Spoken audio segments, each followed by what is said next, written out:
बिस्मिल्लाहिर्रहमानिर्रहीम। अस्सलाम वालेकुम फ्रेंड्स, मैं हूं सलमान सारी। कैसे हो आप सब? तो आज हम वाइटनिंग कैप्सूल्स के ऊपर बात करेंगे कि इन्हें कैसे इस्तेमाल करना चाहिए और इसका इस्तेमाल क्या क्या है। तो आज की वीडियो में हम इसी के ऊपर डिटेल के साथ बात करते हैं कि वाइटनिंग कैप्सूल्स होते क्या हैं, इन्हें कैसे इस्तेमाल करना चाहिए और कितनी देर तक आप इसे इस्तेमाल कर सकते हैं। तो वाइटनिंग ये जो कैप्सूल्स होते हैं ये क्रीम्स वगैरह में यूज़ होते हैं, जो आप नाइट में क्रीम या लगाते हैं या डे में लगाते हैं, उसमें आप इसे मिक्स करके लगा सकते हैं। और मिक्स क्रीमें जितनी भी होती हैं उनमें वाइटनिंग कैप्सूल्स ऐड करके उनका रिज़ल्ट और ज़्यादा अच्छा बनाया जाता है, ताकि कि जल्दी से और फास्ट रिज़ल्ट मिले ना इसका। तो इसके लिए ये वाइटनिंग कैप्सूल्स इस्तेमाल किए जाते हैं। तो ये देखें, इस तरह के ये कैप्सूल्स होते हैं और ये है कि ये आप अपनी कोई भी नाइट क्रीम जो आप इस्तेमाल करते हैं उसमें आप 2 से 3 कैप्सूल्स मिक्स करके आप लगाओ।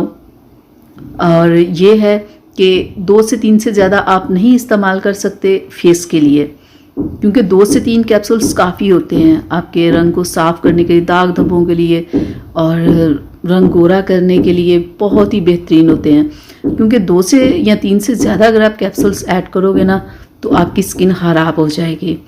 ठीक है, सिर्फ आपने अपनी फेस पे लगाने के लिए सिर्फ 3 कैप्सूल्स ऐड करने हैं। ठीक है, और अगर आपने हाथों पैरों के लिए कोई क्रीम बनानी है तो उसमें आप 4 से 5 कैप्सूल्स भी ऐड कर सकते हैं। तो वाइटनिंग कैप्सूल्स का पार्लर्स वगैरह में बहुत ज़्यादा इस्तेमाल होता है कि आप जब पार्लर्स वगैरह में आप ब्लीच करवाते हो या फेशियल करवाते हो, स्किन पॉलिश करवाते हो या कुछ भी आप करवाते हो ना, तो आपकी स्किन इतनी चमकदार, इतनी ज़बरदस्त हुई होती है ना कि आप कहते हो कि पार्लर वालों ने तो हमारे रंग रूप ही बदल दिया, हमें क्या से क्या बना दिया। वजह यही होती है कि वो आप कुछ भी वो करते हैं ना तो वाइटनिंग कैप्सूल ज़रूर ऐड करते हैं। तो आप घर में जब भी आपने ब्लीच क्रीम करनी हो तो आप अपनी ब्लीच क्रीम में एक कैप्सूल ऐड कर लो, या आप स्क्रब कर रहे हो तो अपनी स्क्रब में ऐड कर लो, और अगर आप स्किन पॉलिश कर रहे हो तो उसमें भी आप कैप्सूल एक ऐड कर लो। तो इससे आपका रिज़ल्ट अच्छा होगा और वाइटनिंग कितने दिनों तक आपके चेहरे पे रहेगी और पता चलेगा कि हाँ आपने कुछ लगाया हुआ है।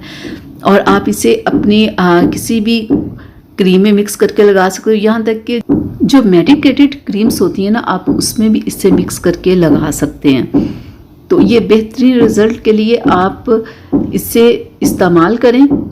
कोई भी अगर वाइटनिंग क्रीम लगा रहे हो आप, अगर ये कैप्सूल से ऐड कर लेते हैं तो उसका रिज़ल्ट कई गुना ज़्यादा हो जाएगा अगर आप इसे इस्तेमाल करोगे तो ये बेहतरीन कैप्सूल्स हैं। ज़रूरी नहीं कि आप ये पूरी डब्बी लाओ, आप 2 से 3 या 4 से 5 कैप्सूल्स भी ले सकते हो।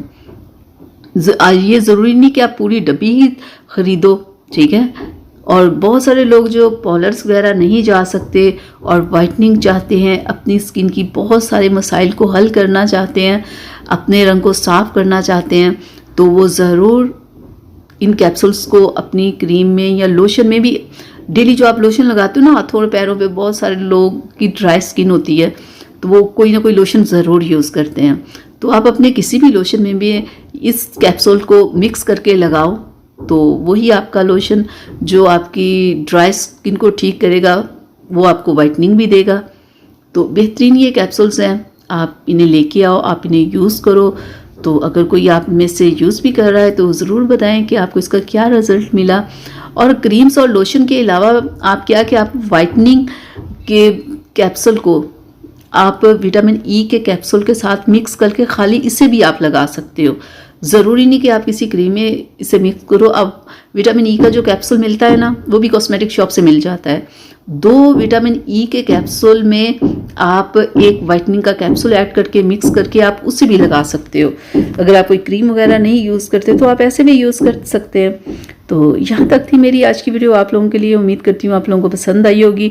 तो प्लीज़ इसे लाइक शेयर ज़रूर कीजिएगा। अगर अभी तक चैनल को सब्सक्राइब नहीं किया तो जल्दी से कर लें। तो अब अगली वीडियो तक के लिए इजाज़त दीजिएगा। अपना बहुत सारा ख्याल रखिएगा, मुझे अपनी दुआ में याद रखिएगा। अल्लाह हाफिज़।